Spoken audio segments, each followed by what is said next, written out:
Om Swastiastu, perkenalkan nama saya Ryan Rainer Rasman dengan digit NIM terakhir 217. Saya selaku Ketua SKDB 6. Sekarang izin untuk membuka presentasi dari student project SGD kami yaitu secondary glaucoma.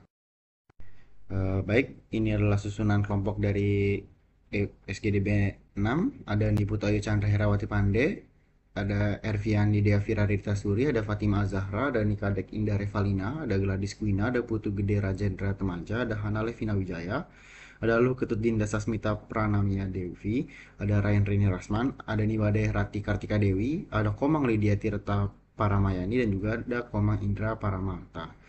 Baik, mungkin untuk selanjutnya akan dilanjutkan oleh teman saya. Terima kasih. Perkenalkan, saya Komang Indra Paramarta dengan NIM akhir 048 akan menjelaskan bagian bab 1 yaitu pendahuluan terkait dengan latar belakang. Mari kita mulai dengan sebuah fakta bahwa glaukoma merupakan salah satu kondisi kelainan pada saraf mata yang menjadi penyebab kebutaan irreversibel dengan peringkat kedua di Indonesia dan seluruh dunia setelah penyakit katarak.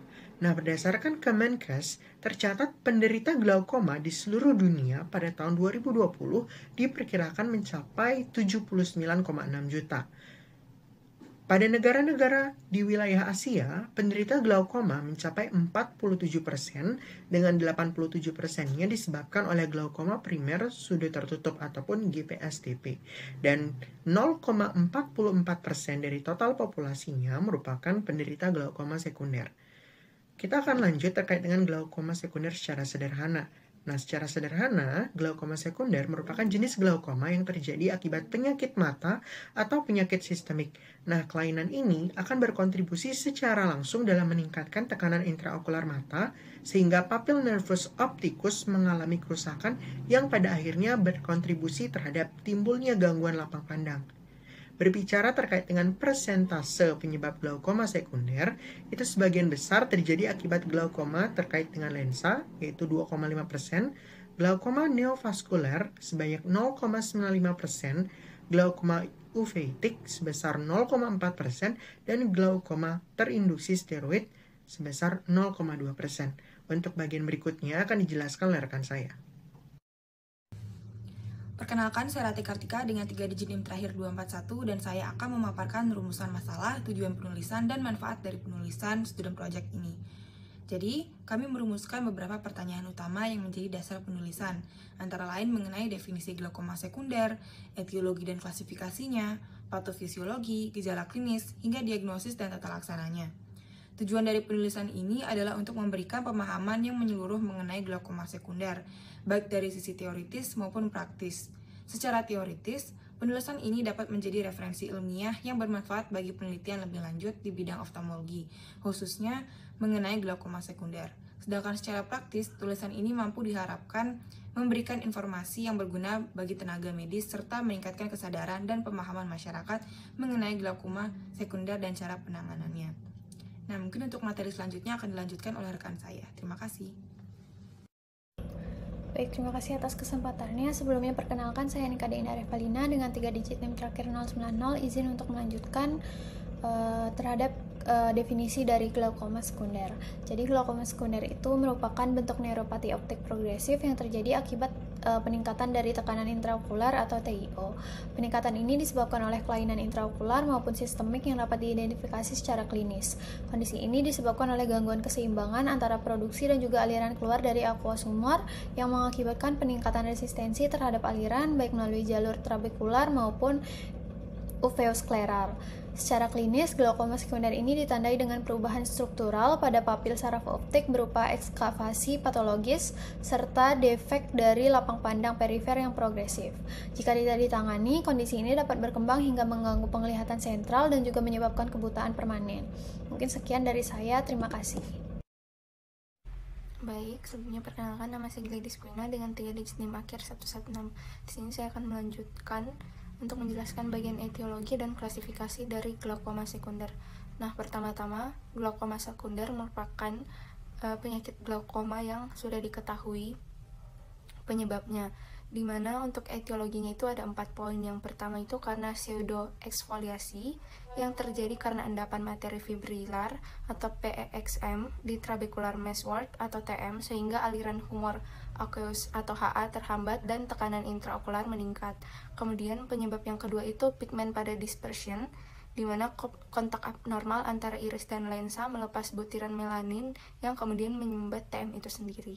Kemudian penyebab yang ketiga ada neovaskular, uveitis, dan latrogenik karena pertumbuhan pembuluh baru, misalnya akibat retinopati diabetik, peradangan intraokular atau uveitis, dan efek samping obat atau prosedur seperti steroid atau pasca bedah. Semuanya dapat mengganggu drainase pada HA, makanya menimbulkan glaukoma itu sendiri. Kemudian yang keempat bisa karena tumor atau sublinasi lensa, trauma, dan tamponade vitreous karena berbagai kondisi lain seperti hal-hal itu dapat memblokir aliran HA itu sendiri. Untuk klasifikasinya sendiri ada dua, yaitu open angle dan close angle. Untuk open angle atau sudut terbuka itu merupakan kondisi yang tidak langsung menutup sudut tapi tetap meningkatkan resistensi aliran pada aqueous humor. Misalnya penyakit ekstraokular seperti hemangioma, arditopati, kemudian latrogenik, humor, efek lensa, neovaskular, trauma, pigmenter, pseudoexfoliatif, dan uveitik. Untuk sudut tertutup sendiri, kondisi yang menutup sudut filtrasi secara mekanis, antara lain tumor intraokular, sindrom endotel kornea iris, kista iris atau badan siliar, kemudian neovaskular, pupillary block, dan lain sebagainya. Mungkin sekian dari saya, akan dilanjutkan oleh rekan saya. Perkenalkan, nama saya Fatima dengan 3 digit NIM 064. Izin untuk menjelaskan pada bagian 2.3 yaitu patofisiologi. Tekanan intraokular yang tinggi dan aliran darah ke saraf mata yang rendah bisa mengganggu aliran nutrisi ke saraf optik. Hal ini menyebabkan kerusakan pada struktur lamina cribosa, yaitu tempat akson sel ganglion retina dilewati sehingga mengganggu fungsi saraf optik. Nah, kerusakan ini menyebabkan kematian sel ganglion retina secara bertahap yang ditandai dengan gangguan lapang pandang, kesulitan untuk melihat warna kontras, warna, dan juga membaca. Nah, pada glaukoma sudut terbuka sekunder, peningkatan tekanan mata disebabkan oleh penumpukan pigmen atau protein di sudut bilik mata. Namun, penyebab tekanan tinggi pada glaukoma sudut terbuka primer masih belum diketahui sepenuhnya. Perkenalkan, nama saya Fenida Firadita Suri dengan digit NIM 038. Jadi di sini saya akan membahas tentang clinical feature.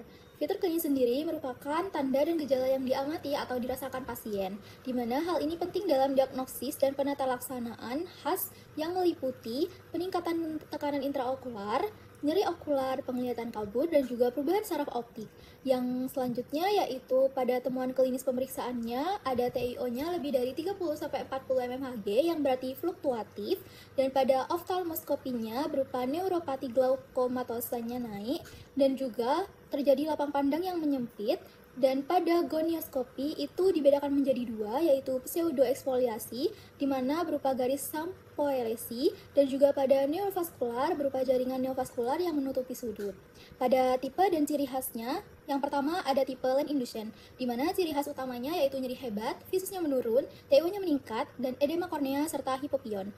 Yang kedua yaitu ada neovaskular, di mana terjadi rubeosis iridis, nyeri berat, visusnya turun drastis, dan TIO-nya sangat meningkat. Yang ketiga yaitu ada pseudoexfoliatif, di mana terjadi debris fibriliar putih dan juga fluktuatif TIO serta respon buruk bagi terapi. Yang keempat yaitu ada uveitik, di mana terjadi nyeri, fotofobia, flare, sinesin, dan KPS serta TIO-nya meningkat. Yang kelima yaitu ada trauma relapse, di mana ciri khasnya yaitu TIO-nya meningkat, hiphemia, dan angel resistance serta edema kornea. Sekian dari saya, akan dilanjutkan oleh teman saya. Terima kasih. Perkenalkan, nama saya Hana Levina Wijaya dengan 3 digit NIM terakhir 168. Di sini saya akan menjelaskan 2.5 diagnosis glaukoma sekunder. Glaukoma sekunder mencakup spektrum penyakit yang luas. Glaukoma ini memiliki penyebab yang dapat diidentifikasi secara klinis untuk peningkatan TIO. Diagnosis glaukoma ditegakkan melalui pemeriksaan fundoskopi untuk menilai diskus optikus dan lapisan serabut saraf retina. Pengukuran TIO dengan tonometri wajib dilakukan saat diagnosis awal karena TIO merupakan satu-satunya faktor resiko yang dapat dimodifikasi. Pemeriksaan penunjang yang penting dilakukan sejak kunjungan awal meliputi foto diskus optikus, pengukuran morfologi kepala saraf optik, dan ketebalan lapisan serabut saraf retina menggunakan Optical Coherence Tomography atau OCT. Gonioskopi dilakukan untuk menilai struktur sudut bilik mata dan membantu menentukan mekanisme glaukoma. Pemeriksaan lampa pandang berguna untuk menilai gangguan fungsi penglihatan akibat kehilangan serabut saraf optik dan menjadi panduan dalam perencanaan terapi. Sekian dari saya, terima kasih.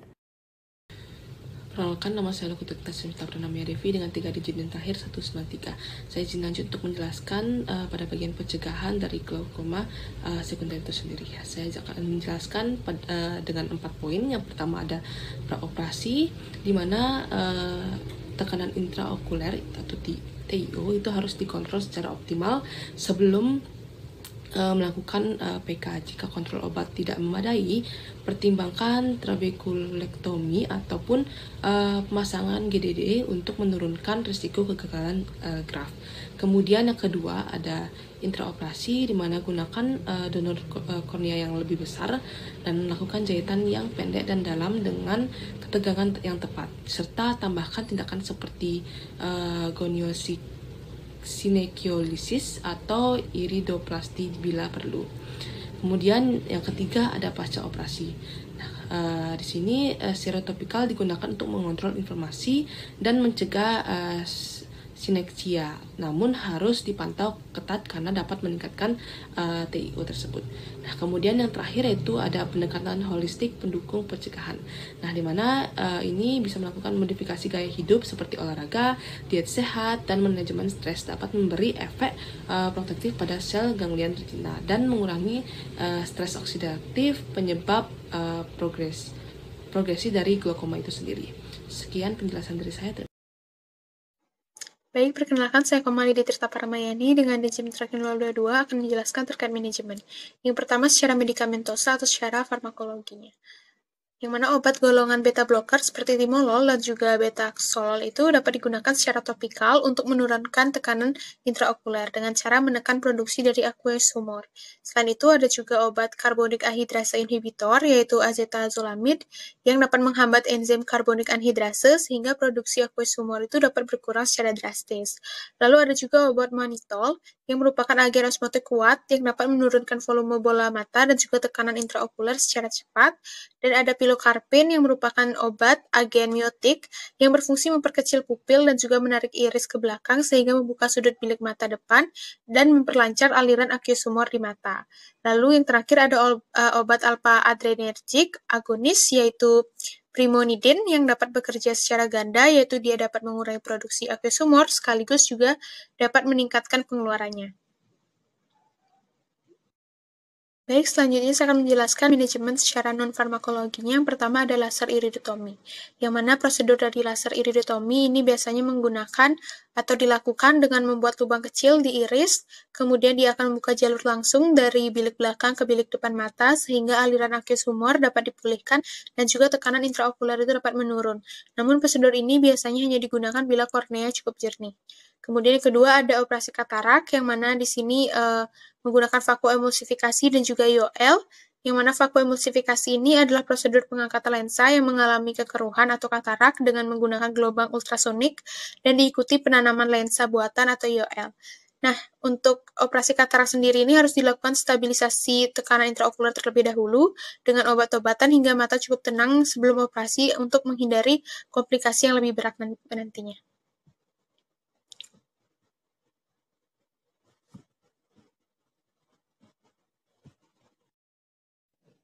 Baik, selanjutnya ada trabekulektomi, yang mana trabekulektomi ini adalah prosedur membuat saluran baru untuk mengalirkan aqueous humor dari bilik mata depan ke bawah konjungtiva, kemudian dia akan membentuk blood filtrasi. Nah, trabekulektomi ini adalah standar emas operasi glaukoma bila medikamentosa dan juga tindakan lain gagal untuk menurunkan tekanan intraokular. Kemudian ada drainase implan, yang mana drainase implan itu atau glaucoma drainage device atau GDD adalah prosedur dengan memasang tabung silikon kecil yang mengalirkan aqueous humor ke reservoir di bawah konjungtiva.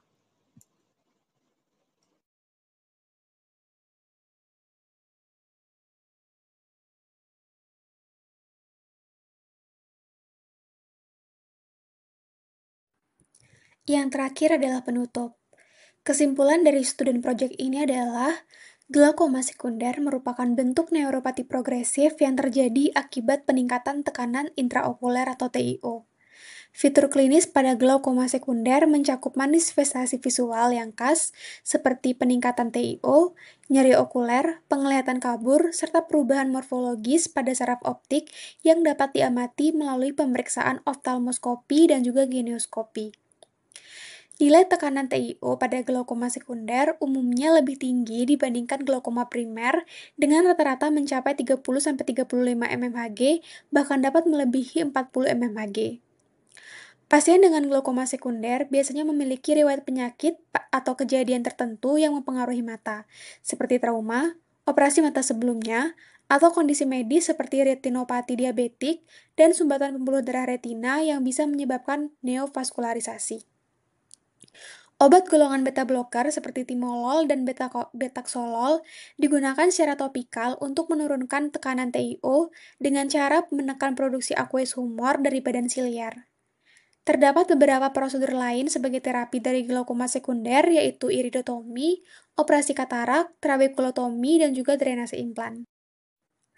Adapun saran dari student project ini, berdasarkan hasil pembahasan, mahasiswa kedokteran maupun tenaga kesehatan diharapkan mampu memahami terkait glaukoma sekunder untuk dapat memberikan penanganan yang sesuai pada penderita glaukoma sekunder.